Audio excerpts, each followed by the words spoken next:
अकीदत इस्लाम चैनल के मुअज़्ज़ज़ सुनने वालों, अस्सलामु अलैकुम वरहमतुल्लाहि वबरकातुहू।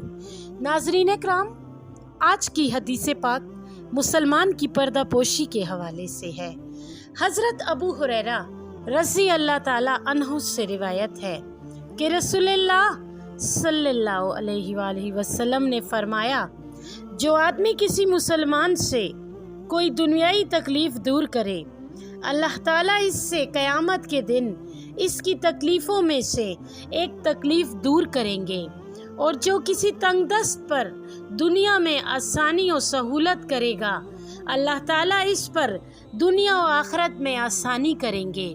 और जो दुनिया में किसी मुसलमान के ऐब की पर्दापोशी करेगा, अल्लाह ताला दुनिया और आखिरत में इसकी पर्दापोशी फरमाएगा। अल्लाह ताला इस वक्त तक अपने बंदे की मदद करता है जब तक वो अपने भाई की मदद करता है।